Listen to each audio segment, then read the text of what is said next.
दोस्तों, आपका अपना YouTube channel peace success point में स्वागत है। आज जिस महत्वपूर्ण टॉपिक पे आप लोगों के साथ चर्चा होगी वह है नई शिक्षा नीति 2020। इसके तहत हम जानने का प्रयास करेंगे कि नई शिक्षा नीति क्या है, इसमें किन किन बिंदुओं पर प्रकाश डाला गया है, इसमें क्या क्या नई बातें कही गई हैं जो बालक के विकास के लिए आवश्यक है। दोस्तों, यदि आपने हमारे चैनल को सब्सक्राइब नहीं किया है तो हमारे चैनल को सब्सक्राइब कीजिए, बेल आइकन को प्रेस कीजिए ताकि कोई भी नोटिफिकेशन समय समय पे आपको मिलता रहे। दोस्तों, चलते हैं नई शिक्षा नीति 2020 पे। तो दोस्तों, ये जो नई शिक्षा नीति है 2020, इसके पहले लागू की गई थी राष्ट्रीय शिक्षा नीति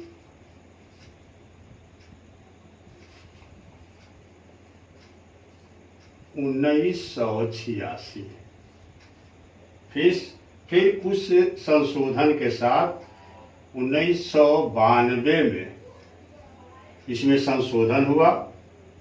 इसके बाद ठीक 34 वर्ष बाद नई शिक्षा नीति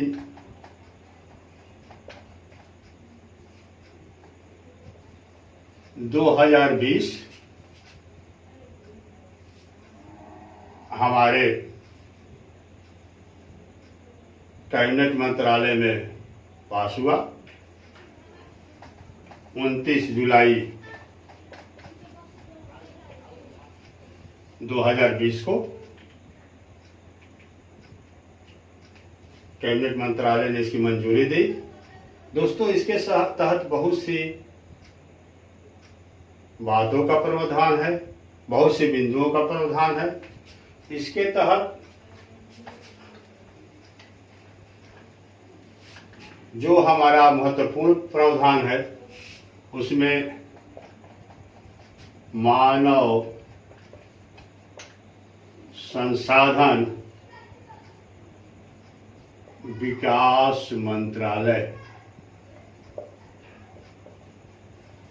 इसका नाम बदल करके अब रख दिया गया है शिक्षा मंत्रालय।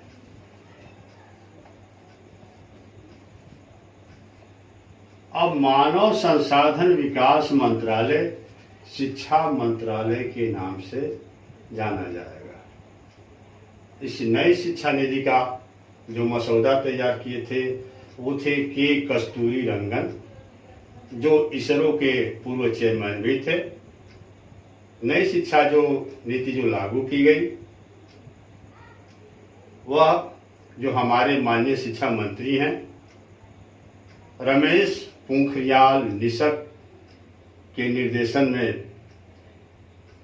कैबिनेट में लाया गया और बहुत सारे प्रावधानों की इसमें बात की गई है। इसमें एक बात ये की गई है कि बालक को रटने के स्थान पे समझने का प्रयास किया जाएगा। बालक को रट्टू तोता नहीं बनाया जाएगा। बालक के जो बस्ते का बोझ है उसको कम किया जाएगा। अब चलिए आते हैं मेन बिंदुओं के पास। मेन बिंदु पे जो नई शिक्षा नीति के तहत जो खाका तैयार किया गया है 12वीं कक्षा तक, वह है 5 धन 3 धन 3 धन 4।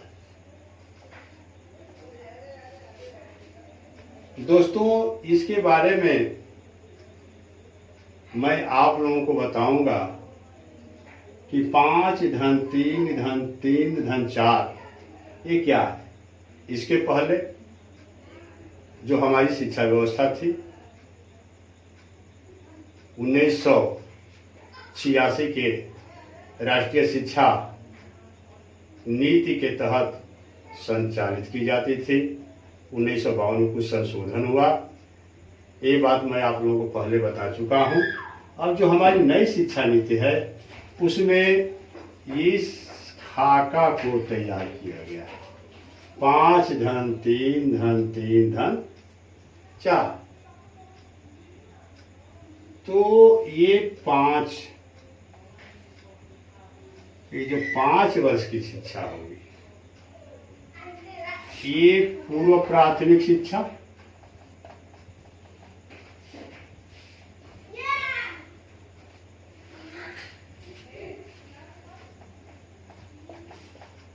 कक्षा 1 और कक्षा 2, ये फाउंडेशन स्टेज है। जैसे इसके पहले भी आप लोग जानते हैं कि पूर्व प्राथमिक शिक्षा के लिए हमारे देश में गवर्नमेंट ने आंगनबाड़ी केंद्रों की व्यवस्था की हुई है, उसी के तो संचालित किया हुआ। ये पूर्व प्राथमिक शिक्षा या कक्षा 1 और कक्षा 2 की जो शिक्षा होगी, वो खेल और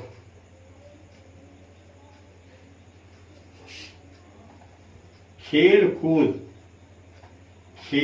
कूद की गतिविधियों द्वारा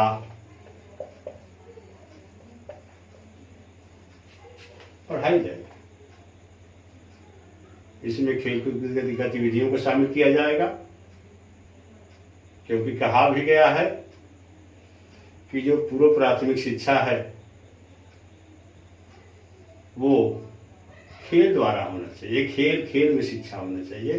फ्रोबेल ने भी अपने किंडरगार्टन पद्धति में इस बात का जिक्र किया है।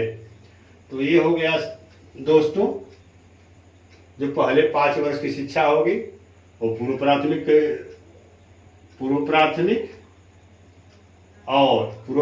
कक्षा भी आप कह सकते हैं, और कक्षा 1 और 2 की होगी। इसमें खेल कूद की गतिविधियों द्वारा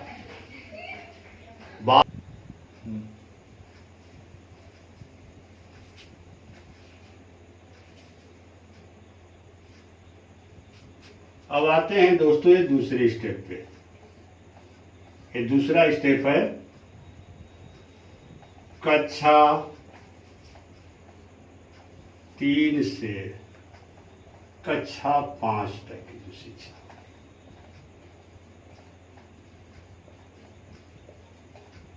कक्षा 3 से कक्षा 5 तक की जो शिक्षा होगी, उसमें बालक को भाषा, गणित, विज्ञान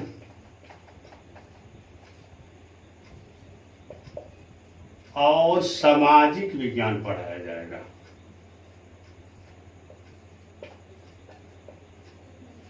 एक बार मैं और आपको बता दे रहा हूं, कक्षा 3 से कक्षा 5 तक की जो शिक्षा होगी, उसमें भाषा, गणित, विज्ञान और सामाजिक विज्ञान की शिक्षा दी जाएगी। और ये शिक्षा मातृभाषा के माध्यम से दी जाएगी।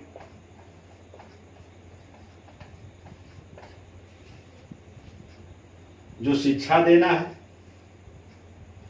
वो मातृभाषा के माध्यम से देना है। हमारे संविधान के अनुच्छेद 351 क में भी कहा गया है,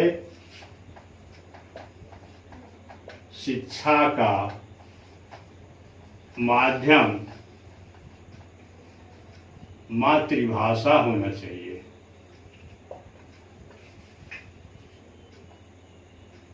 हमारे राष्ट्रपिता महात्मा गांधी ने भी मातृभाषा का जिक्र किया है। उन्होंने कहा है कि बालक की प्राथमिक शिक्षा के लिए मातृभाषा से अधिक महत्वपूर्ण कोई भाषा नहीं हो सकती। उन्होंने मातृभाषा का जिक्र करते हुए कहा भी है कि गाय के दूध मां के दूध का स्थान नहीं ले सकता। यानी मातृभाषा में जो मिठास होती है वो किसी और भाषा में नहीं होती। मातृभाषा में शिक्षा बालक को सोचने समझने के लिए सक्रिय करती है, सोचने समझने में काफी हद तक मदद करती है। मातृभाषा वह भाषा है जो बालक परिवार में सीखता है। परिवार में बालक भाषा का अधिगम भी करता है और अर्जन भी करता है। तो दोस्तों, जो कक्षा 3 से 5 तक की शिक्षा होगी उसमें भाषा, गणित, विज्ञान, सामाजिक विज्ञान और ये पढ़ाया जाएगा मातृभाषा के माध्यम से पढ़ाया जाएगा। हाँ, अगर जहां तक अंग्रेजी की बात है तो अंग्रेजी एक विषय के रूप में पढ़ाया जा सकता है। अब तक ये होता था कि जो हमारे इंग्लिश मीडियम में बच्चे पढ़ते थे, इंग्लिश मीडियम के स्कूलों में बच्चे पढ़ते थे, उसमें अंग्रेजी भाषा में ही सारे विषय पढ़ाए जाते थे। मगर ये नई शिक्षा नीति 2020 में यह प्रावधान किया गया है कि जो भी शिक्षा का माध्यम होगा कक्षा 3 से 5 तक वो मातृभाषा में होगा। मातृभाषा के माध्यम से शिक्षा देना है।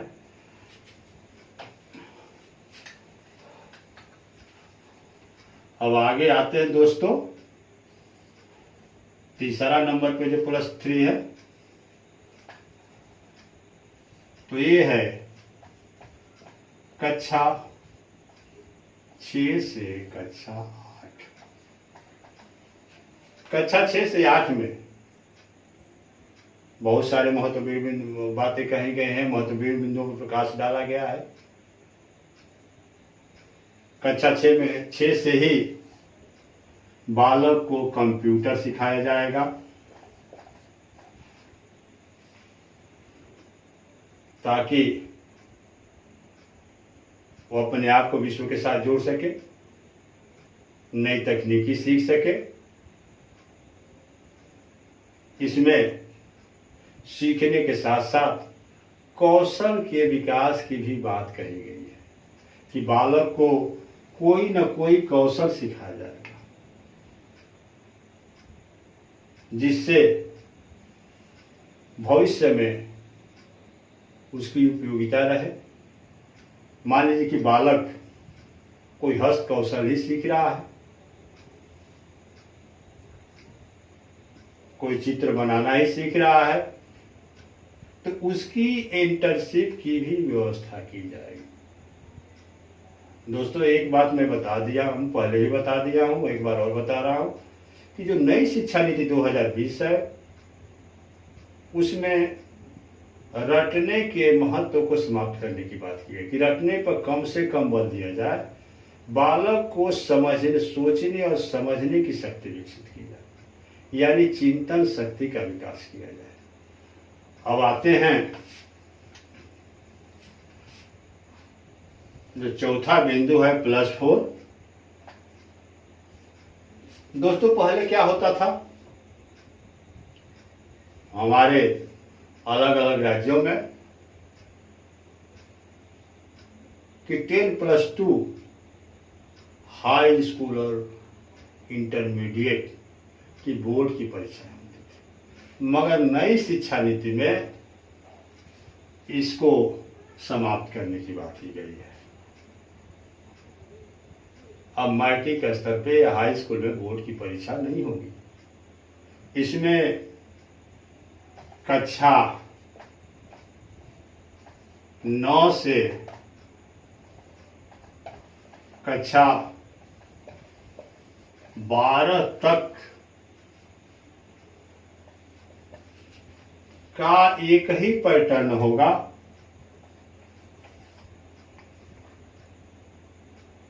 और पहले ये होता था कि हाई स्कूल में या कक्षा 11 में जो बालक साइंस ले लिया, बायोलॉजी ले लिया। वो इतिहास नहीं पढ़ पाता था, इतिहास पढ़ने की इच्छा होती थी, नहीं पढ़ पाता था। या इतिहास वाला विद्यार्थी अगर जीव विज्ञान पढ़ना चाहता था, गणित पढ़ना चाहता था, तो नहीं पढ़ पाता था।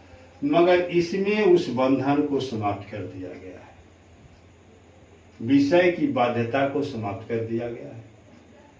अब जीव विज्ञान विषय वाला विद्यार्थी भी इतिहास ले सकता है, इतिहास वाला विद्यार्थी भी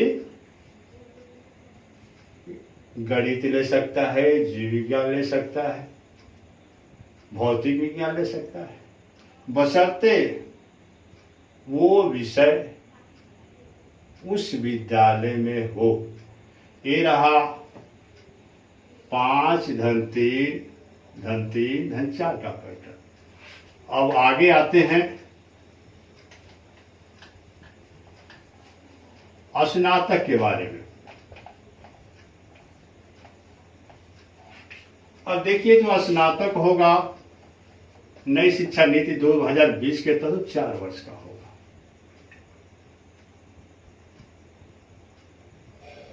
और इसमें अगर बालक चाहे तो बीच में पढ़ाई को 1 वर्ष का कोर्स किया, पढ़ाई छोड़ के फिर कोर्स कर सकता है, उसमें उसको डिग्री या सर्टिफिकेट मिलेगा। पहले ये होता था, इसके पहले ये होता था कि अगर कोई बालक 2 वर्ष बीए कर लिया, बीकॉम कर लिया, बीएससी कर लिया, तो उसका बेकार चला जाता था, कहीं काम धाम में लग गया। मगर इसमें एक ये बात नहीं है। इसमें अगर बालक 1 वर्ष भी बीए, मान लो कि कोई बालक बीए में है, अगर बीए प्रथम वर्ष पास करके छोड़ देता है,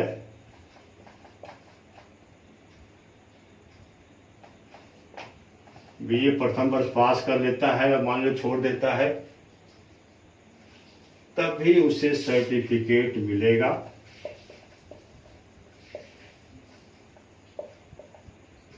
और जब चाहे वो आगे की शिक्षा कभी भी जारी रख सकता है। मान लीजिए कि द्वितीय वर्ष पास करके छोड़ा,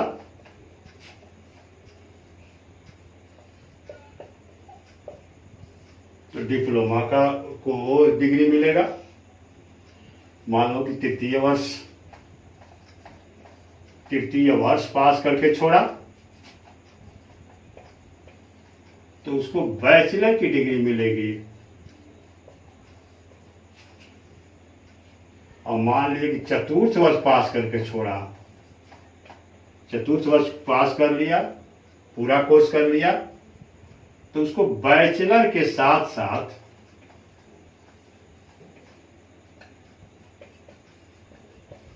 रिसर्च की भी डिग्री दी जाएगी। इसमें भी एक बात और कही गई है, पूरे देश में एक समान व्यवस्था या एक समान सिस्टम की बात की गई है। अब आते हैं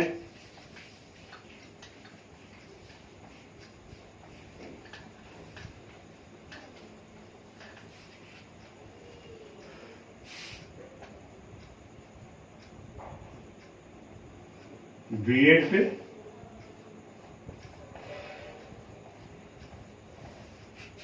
दोस्तों, नई शिक्षा नीति में इंटर के बाद ही विचार बीएड की बात की गई है। अगर बालक चाहे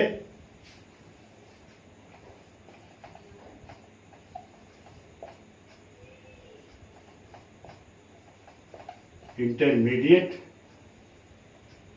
के बाद ही बीए और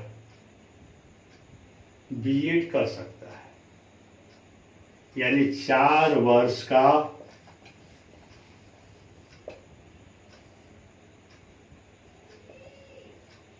इंटर्नशिप कोर्स कर सकता है, जिसमें उसको दोनों डिग्री साथ में मिलेगी। अगर कोई बालक स्नातक किया हुआ है, स्नातक में मान लो कि बीए किया हुआ है, बीएससी किया हुआ है, बीकॉम किया हुआ है, तो उसके लिए जो बीएड की डिग्री होगी, बीएड का कोर्स होगा, वो 2 वर्ष का होगा।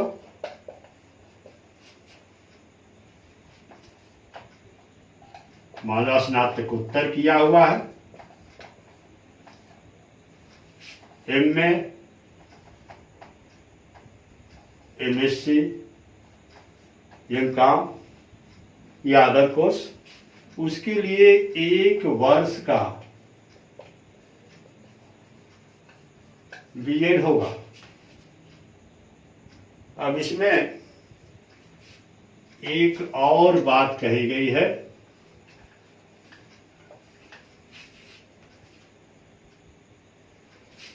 डीएलएड, बीटीसी या और नामों से संचालित होने वाले कोर्स बंद होंगे, केवल बीएड ही रह जाएंगे। एक है प्राथमिक स्तर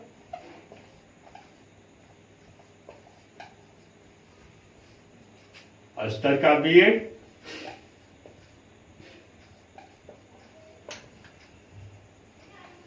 दूसरा होगा उच्च प्राथमिक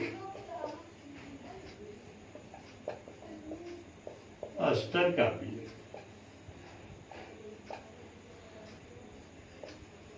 दो होगा बीएड, 2 तरह से संचालित की जाएंगे कोर्स, एक है प्राथमिक स्तर पे और दूसरा होगा उच्च प्राथमिक स्तर 6 से 8।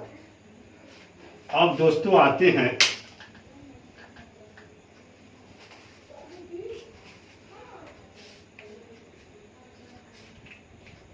जो मूल बिंदु है आरटीई, शिक्षा का अधिकार अधिनियम। शिक्षा का अधिकार अधिनियम, राइट टू एजुकेशन एक्ट, शिक्षा का अधिकार अधिनियम।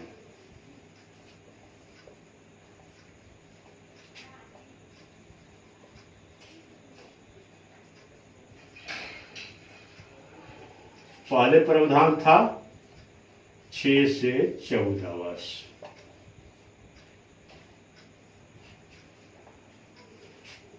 उच्च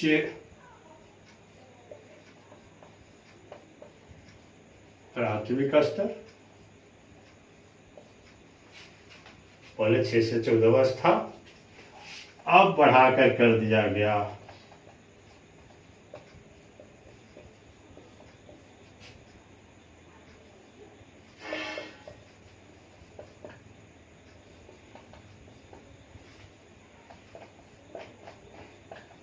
'शिक्षा नीति 2020' में 18 वर्ष तक, यानी इंटरमीडिएट। नई शिक्षा नीति 2020 में जो राइट टू एजुकेशन एक्ट, शिक्षा के अधिकार अधिनियम की बात की गई है, जिसे 2009 में लाया गया, पारित किया गया और 1 अप्रैल 2010 से पूरे देश में लागू किया गया। मगर अब इसमें प्रावधान किया गया शिक्षा के अधिकार अधिनियम के तहत नई शिक्षा नीति में कि 18 वर्ष तक बालक को शिक्षा के अधिकार अधिनियम अनिवार्य निःशुल्क शिक्षा देना है, इंटरमीडिएट तक देना है। इसमें दिव्यांगों के लिए स्नातक तक भी बात की गई है।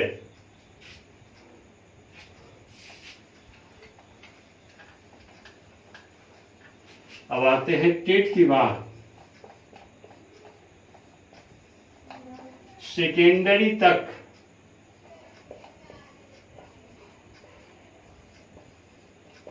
इंटरमीडिएट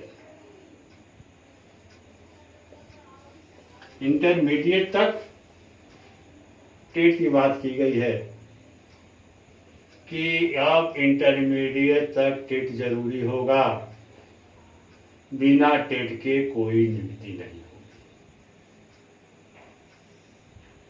दोस्तों, मैं एक बात आपसे बता देना चाहता हूं, हमारा पहले भी एक नारा था और आज भी एक नारा है कि टेट नहीं तो भेट नहीं और भेट नहीं तो सेट नहीं।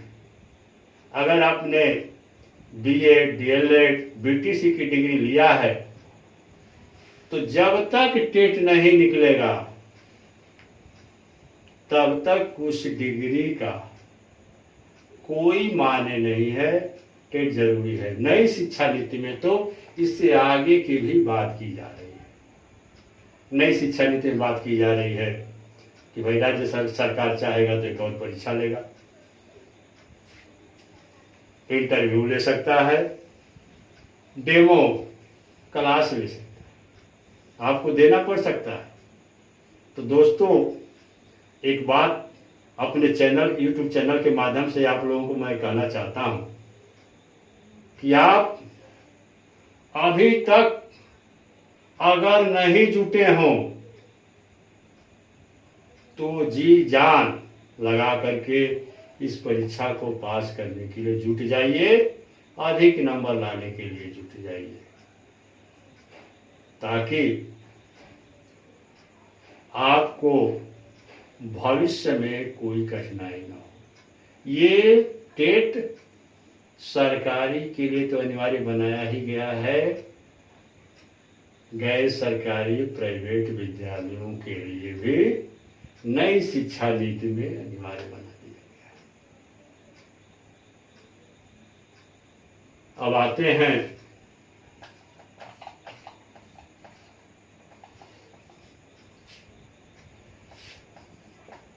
शिक्षक से शिक्षा के अतिरिक्त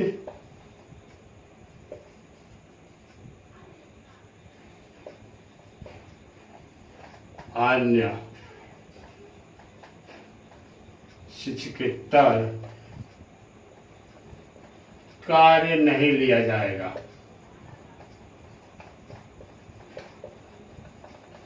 नई शिक्षा नीति में बात कही गई शिक्षक से जो शिक्षा के अतिरिक्त अन्य शिक्षकेतर कार्य हैं, जैसे मिड डे मील है, चुनाव ड्यूटी है, बीएलओ का कार्य है, वो नहीं लिया जाएगा।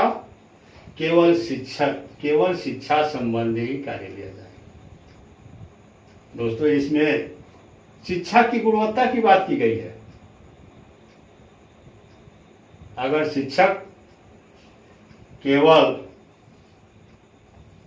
शिक्षा पे ध्यान लगाएगा, बच्चों को पढ़ाने पे ध्यान लगाएगा, तो बच्चे अधिक से अधिक अधिगम करेंगे तो उनका विकास होगा।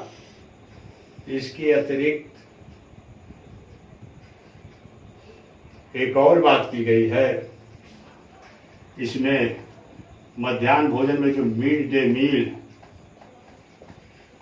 मील मिलता था, उसमें एक और जोर दिया गया है। ब्रेकफास्ट की भी बात की गई है, नाश्ते की भी बात की गई है।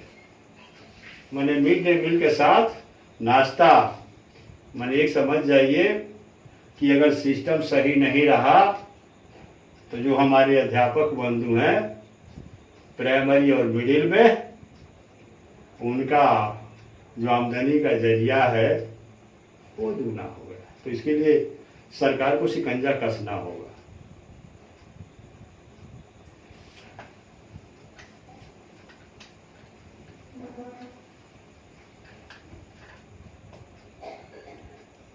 इसके अतिरिक्त और सारी बातें कही गई है कि पूर्व प्राथमिक में बालक को अधिक से अधिक विकास किया जाए, गुणवत्तापूर्ण शिक्षा प्रदान की जाएगी, रटने को के महत्व को कम किया जाएगा, क्योंकि माना गया है कि रटना मनोवैज्ञानिक दृष्टि से सही नहीं है। दोस्तों, इसी के साथ मैं चर्चा अब यही समाप्त करता हूँ। अगर हमारा वीडियो अच्छा लगा हो तो हमारे YouTube चैनल को सब्सक्राइब कीजिए, कमेंट कीजिए, लाइक कीजिए और दोस्तों, मित्रों और सहयोगियों के साथ अधिक से अधिक शेयर कीजिए। धन्यवाद।